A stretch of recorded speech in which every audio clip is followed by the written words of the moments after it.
વડોદરા જિલ્લાના ડભોઈ તાલુકાના નડા ગામે ડભોઈ વિધાનસભાના લોકલાડીલા ધારાસભ્ય શૈલેષભાઈ મહેતાની ઉપસ્થિતિમાં શ્રદ્ધા અને ભક્તિ તેમજ આસ્થા સાથે માતાજીની નવચંડીનો કાર્યક્રમ વેરાઈ માતા મંદિર ખાતે યોજવામાં આવ્યો હતો।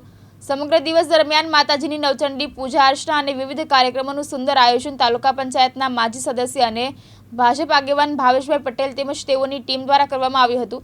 આ પ્રસંગે સાંજે મહાપ્રસાદનું પણ આયોજન કરવામાં આવ્યું હતું। ડભોઈ તાલુકાના નડા ગામે આજે સામૂહિક નવચંડી વેરાઈ માતાના મંદિરના ચોકમાં રાખવામાં આવી છે। સમગ્ર ગામ અને આજુબાજુના ગામના લોકોએ પણ એમાં ભાગ લીધો છે અને આ પ્રસંગે ગામના નાગરિકોને તમામને વિનંતી કરું છું કે જે ધર્મની રક્ષા કરી શકે, જે રાષ્ટ્રની રક્ષા કરી શકે, જે સંસ્કૃતિની રક્ષા કરી શકે એને 7 તારીખે મતદાન કરજો।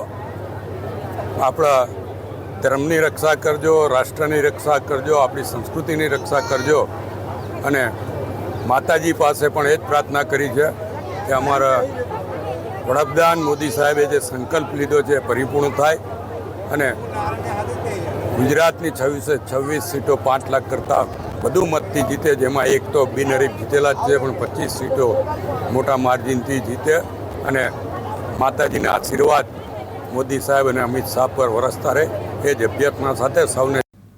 ઇમરાન મલેક, દિવ્યાંગ ન્યૂઝ, ડભોઈ, વડોદરા।